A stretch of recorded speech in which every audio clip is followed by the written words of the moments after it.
Hi, welcome to PodPlay, Peacock Media's podcasting platform. This is your host, Nikki Hummel, with your co-hosts, Flu Craig and Lauren Naines. Now that Valentine's Day has passed and the spell of love in the air has dissolved, many of us are left contemplating the reality of our relationships with love and our fears of being rejected. It's safe to say we have all experienced the same nervous jitters and feelings of apprehension on this romantic day. Do they love me? Do they love me not? With so many narratives out there on how we're supposed to fall in love, how much struggle there should be, and how that ensures a worthy happy ending, facing a day dedicated to love and its aftermath in the real world can be, well, disappointing. I guess the question is, how do people deal with being single on Valentine's Day? And why are we all so afraid of rejection? To explore this topic, I'm sitting down with two students today to discuss their personal experiences with love, fear, uncertainties, and rejection. Hi, Jillian. Thank you for joining me today. Thank you for having me, Nikki. How are you? I'm good. How are you? I'm doing good. My first question for you is, do you have a Valentine's this year? I do not. Okay. How do you feel about that? Honestly, very indifferent. I've never actually had a Valentine's date before, so, it's... Like, even in elementary school, when we were all, 10 years old, and they're like, hold my hand, Jillian. No, never. We always did this thing where, in our classrooms, we would buy, a big, huge box of candy. We did that, too. And then we had, the little... But I would always give, my crush the most, romantic-sounding message on one of those, candies. And then I would put it in their box and be like, oh my goodness, he's gonna notice. he's gonna know that I have a crush on him because it says, something very, a hint more romantic. And they never notice? No. And they still don't notice? No. How is your current love life going, though? It's dry. That's okay, to be honest, but who needs people sometimes? Sometimes it's good to find yourself. Would you agree? Yeah, definitely. I enjoy having my single life. So, what's your favorite part about your single lifestyle? Honestly, not being committed to anybody. That's good though. Do you think that you are staying single though solely because you don't like being committed, or do you think that you might have a fear of rejection? I definitely do have a fear of rejection. I have been rejected before. Please, go on if you feel comfortable. So, in 4th grade, I had this major crush on a guy named Alex. I liked him from, 4th grade to 7th grade. I started liking him, and then at one point, he liked me back. But something happened, and then all of a sudden, it, switched, and I continued to like him, but he didn't. And so I finally, made my move, and it, completely backfired. He shut you down. Yeah. Everybody knew that I liked him and how he felt about me, but apparently I was the only one that didn't know. And so it was just as soon as I made my move, everybody knew. And as soon as he rejected me, everybody knew. And so it's just kind of a rejection is very touchy, yeah. Have you experienced rejection in your older years, or do you feel like that moment kind of prevented you from further, I guess, pursuing people that you're interested in? Oh yeah, it's definitely put a big old blockade in front of actually making my move on people. Yeah. It was so traumatizing that at this point I'm okay, the boy gets to make the first move. If they like me back, then they can make the first move. I guess regarding that statement, how do you feel about those traditional values where, let's say considerably speaking it is to people who boy likes girl, girl likes boy, that concept. How do you feel about the concept that the boy is supposed to make the first move? We live in a time where, women are seen as equal. Times are changing. It doesn't necessarily have to follow step by step the way it's always been. I believe that women can make moves just as much as a guy can, and it wouldn't, make that man any less of a man for accepting that. Honestly, how would you feel, let's just say hypothetically, how would you feel, if you did approach a man and, you asked him out, and then he's like, oh my god, that's so weird that, the girl asked me out? I'd be traumatized again. I'd be never again. Going back to 4th grade, Jillian, when you were rejected, how did you move on from it? I didn't. I had a crush on this guy until 7th grade. It was very, very, sad. If you were talking to 4th grade Jillian now, though, what would you say to her? He ain't worth it. We're so happy to have had you, Jillian. Thank you so much for your time. Thank you for having me. And now we are going to hear from another student, Marilyn Atwood. Hi, Marilyn. Thank you for joining me today. Hello, Nikki. Thank you for having me. So my first question for you today is, do you have a Valentine this year? I do. It is my second time having a Valentine. Your second time? Yes, but with the same guy, so I'm very excited. How does it feel having the same guy in your life for 2 years in a row? It feels very nice. I feel like we are very connected. We have a lot in common, so it's just nice. That's good. How did you meet your boyfriend of 2 years?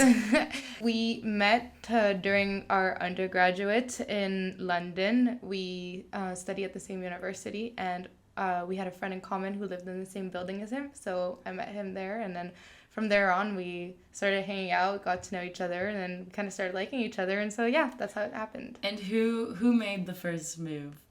He did. Okay, that actually segues into a question that I actually had for our last interviewee, which is, do you think it's wrong? I don't necessarily know if I like that word because I feel like it's a bit too moral, but do you think it's wrong if the girl makes the first move? I do not think it is wrong for the girl to do the first move. I know that certain men prefer actually when girls do the first move. They find that attractive. Personally, it wasn't something that I felt comfortable with doing, and I'm the kind of person who would rather have the male do the first move, so I think it just depends on the person. Do you not feel inclined to make the first move because you have a fear of rejection, or is it for other reasons? I don't think it's a fear of rejection. It's more the idea that I like kind of having a chasing game where I have someone kind of running after me and me kind of playing with that. So okay. I think for that reason, I don't like the idea of me being the chase thing. What advice would you have for people that are looking for a Valentine or looking for a boyfriend? Because 2 years is a long time to be with one person, and I feel like you have to learn a lot. Can you share your experiences with your 2-year relationship and any advice you might want to give to people?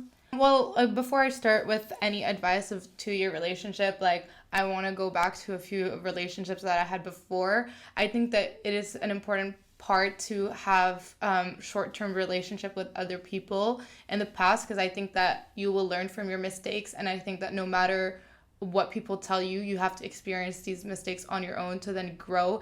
And then eventually when you have grown as a person and when you're not looking for your long-term boyfriend or girlfriend, that's when it will happen. I think just be yourself, be honest, don't hide who you are, because if you want a long-term relationship, they have to know what they're getting involved with. So if you're really who you are from the beginning, then there's no reason it shouldn't work. One of our main topics for this podcast today is dealing with rejection. So you said you didn't necessarily have a fear of rejection, I guess in the sense of you asking a boy out, but do you have any fear of rejection when it comes to your current relationship? Maybe your current boyfriend rejecting you or anything like that? I mean, I think that it's a normal thing to have a fear of rejection because it's a feeling of unwantedness. And yeah, even when I've had my boyfriend, I have had moments where I've felt rejected by him. And obviously it wasn't personal, but he was just going through something. And so he maybe wasn't as reciprocating the relationship as much as I was. I think it's just a phase, and then we obviously moved past it. So it was okay. And I think that there shouldn't be any fear of rejection because I took it well, and that's why we moved past that, and now we're still together. There is always the possibility of rejection, and it does hurt sometimes. It does. If you're gonna reject someone, the best thing to do is do it nicely, because you don't want them to never take a chance again. I also think it goes back to the concept of treating people the way you want to be treated. Anyone who has been rejected, what would you tell them? Well, to keep trying, because eventually you'll, if you keep trying, eventually you'll find your person. Because if you stop, then obviously you will never find them. Well, thank you so much for your time. We're so happy to have had you. Thank you so much. And now we're going to hear from our expert interview with Flu. And your co-host, Lauren Naines. Here to talk about love and the fear of rejection after the post-Valentine craze. Now that Valentine's Day is over, many of us are left addressing our own relationships with love. Here with us is Geoffrey Gilbert, professor of comparative literature and English in relation to sexuality, among other topics, to talk to us about our narratives surrounding love and how much, through the stories we hear or create, the fear of being rejected has influenced our decision-making. And now I'll pass it on to Professor Gilbert for a short introduction. Could you please tell us a bit about yourself and the research you've done, possibly on romance and literature? Sure. I work on contemporary literature at the moment. And I'm really super interested in what draws a person to another person and what holds them apart. So I'm really interested in senses of distances between people and why those come with affect, why there's a strong feeling associated with being separated from someone or wanting to move towards them.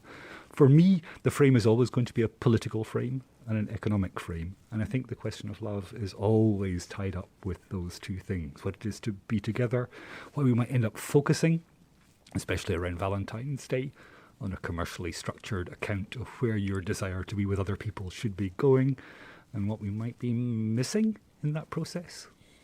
You talk about the politics and economics of love.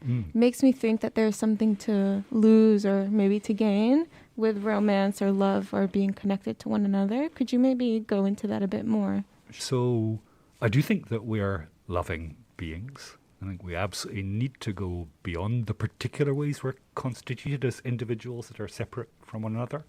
And that's the basis of solidarity, of the possible kind of the reasons why you would be political in the world, the reasons why you would want things. And the ways we're badly constituted seem to be to do with the particular economic situations we live in.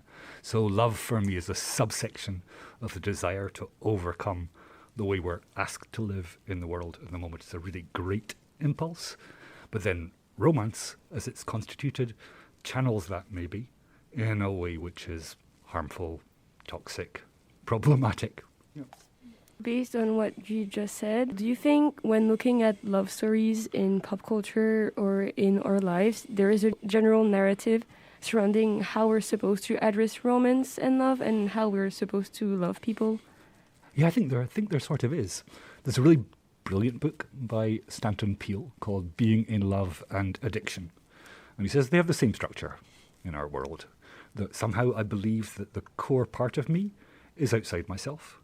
So I need to chase it in the thing that I'm addicted to or find it in the beloved person. So that's a great narrative in some ways. It says I'm not self-sufficient as I am. I need a thing outside myself, but it also turns toxic so fast when I place that thing that's going to make me myself out there in another person. And I think that's the standard romance narrative. That's why people go to extremes. That's why people in love stories get caught in patterns of repetition, trying to replace that object which doesn't work constantly.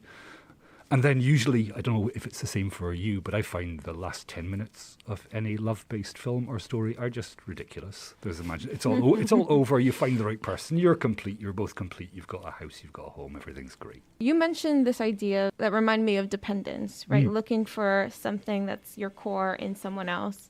And that also makes me believe that it might be an explanation towards why we may fear things like rejection, because our sense of worth or belonging or the solidarity that we're looking to find is in the hands of someone else, possibly.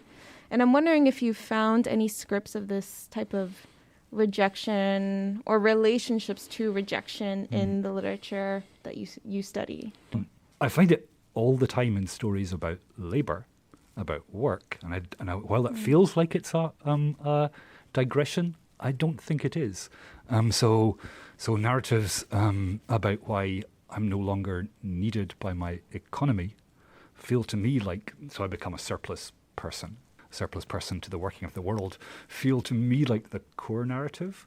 And therefore I put all of my hopes, all of my cards, I invest everything in the idea of a romantic relationship as something that would save me from that other feeling where my real worthlessness comes from. The economy doesn't need me. Do you think that could be one of the reasons why people are afraid of rejection in general? If I've placed my hopes in the idea that I am whole when I am with you, that means I'm part of you, you're part of me. When something's rejected, it's like a bodily rejection. It's like disgust when my body responds to something inside it and needs to spit it out, or when maybe even like a medical rejection, like the graft of an organ that's been placed into me is rejected by my body, and to be that thing, not willing to be incorporated by another person at a really something that feels like a biological level, at a gustatory level of taste, level of what I'm willing to have in me. Yeah, that's no bigger image of being worthless than that. I'm curious, again, in relation to pop culture, you never see, let's say in romantic movies, when people are getting rejected, it always ends up okay. We're never really taught, I think, to how to deal with rejection, particularly when it's romantic and a lot of our feelings are invested. And I'm wondering maybe if you could talk about why that is. The one version that I really like of how to deal with rejection that comes to mind at the moment is Jasmine Sullivan, bust the windows out your car, where just an immediate sense, though, this person that I've overvalued and loved, actually, they are themselves in their car. That's their integrity. And I just want to destroy that ridiculous account they have of themselves. So I don't hate contempt as the right reaction to rejection. That this person thinks they're whole without me. They don't understand their weakness or their vulnerability or their need. Because the alternative to contempt, I think, is shame. I fall into the position of dejection. Like I'm nothing. I feel too visible as the rejected thing. So are there great narratives of how to deal with rejection? I suppose at the level that it strikes me most strongly, where I want to keep saying that the fear of romantic rejection is an index of a larger fear of not being necessary in the world, of the world itself constantly excluding kind of people. It would be a really complex narrative that would say how to deal with that rejection, a more political narrative, perhaps, than a romantic one. Yeah, so going off this idea of how to learn how to deal with rejection, when I was researching online, there's a ton of articles written about rejection, but they're kind of kitschy, like quick step fix programs to dealing with this kind of stuff. Like I saw an article from the Huffington Post about 7 ways to get over your fear of rejection and achieve lasting love. And if I'm looking at it analytically, there seems to be an issue with that kind of phrasing. I'm wondering, in your opinion, catchy articles like these, do they actually help develop our sense of dealing with this kind of fear? Yeah. So I looked at the Huffington Post piece, and you're right, 7 stages to go through, and you will achieve lasting love. It's a great thought. But if you took any of those individual stages seriously, they're lifelong work that they're pointing to. They're not a 20-minute moment. It says, understand the patterns of your behavior. That's what used to be done in psychoanalysis, an endless process that you never emerge from. And the success-based version of this, I think, is probably dangerous, probably going to direct us back towards failure. I do sound really miserable, don't I, when I suggest that what we should be aiming for is ordinary unhappiness. But I think that what we might be aiming for is to accept how rich and wide the meaning of our fear of rejection is, how it might need me not only to love the beloved person, but to recognize my need for wide, multiple kinds of love, a more loving vision of what it is to work, a more loving vision of what it is to relate to the objects of the world, a more loving account of my politics as well, rather than this hope-directed structure, which says there will be a future in which everything will be okay. Yeah. Right, because it might lead to some sort of letdown, which brings us back to that negative feeling. Yeah. So do you think that these articles perpetrate like norms in dating culture, or like an idealized goal of like what is love and like achieving a love? Yeah. And I do think that, and that's probably in the end my real difficulty with the idea of the romantic. Not at all the notion that I might recognize that I am not whole and that I need to find the beloved person in order to make myself whole. But the terrible reduction of imagination around what that can mean. It's a model that is tailored for a specific population and niche people, and it does not access like the rest of the population or other models of love out there. Yeah. Okay. Yeah. And I'm wondering if you have any thoughts about why it may be important to familiarize ourselves with this new type of narrative about feeling whole within yourself without some other dependency on someone else.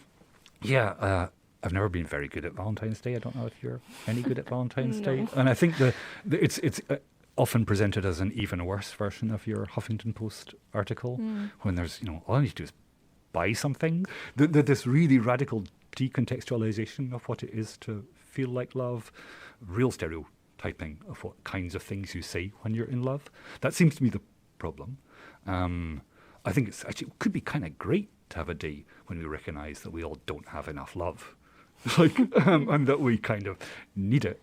Where or how can we find new and realistic narratives surrounding love? Well, actually, here I'm radically the wrong person to ask. I think your generation is doing a really great job of it at the moment. I mean, they're relatively canonical examples. Sex education's pretty good in terms of showing not particularly hope-directed accounts of love, like moments of coupling that don't necessarily imagine themselves as eternal. I think there's language which makes me wince a little bit in terms of growth and development, but it's interesting in those concrete kind of moments. So I'm afraid that I sort of trust your lot. My generation sort of still believed that once you limited your focus of love to a single person in a standard mode, it might go with a mortgage and a house and a job that lasted forever. Your generation has the terrible burden of knowing that that's possible for fewer and fewer people on a planet which is heating more and more, and that therefore we need to be, I think, more desperately in search of love and multiplying its modes. And maybe that means that those trivial forms of rejection, the rejection of the fact that, this is not the moment that's going to lead to my mortgage and my job that lasts forever. This is something that we really need in this moment. Maybe that makes rejection less painful. There's a very good book by Richard Gilman Opalski called The Communism of Love. I really, really suggest you have a read of that. Because I don't want to ever come over as saying that love itself is ideological, that it traps you into those patterns. Love is absolutely necessary. We need more of it if possible. But there's something about the industrialization of the romance story that makes it the wrong kind of important. Well, thank you, Professor Gilbert, for spending time to talk to us today about all things good and mostly bad, maybe, surrounding love. And now back to the studio.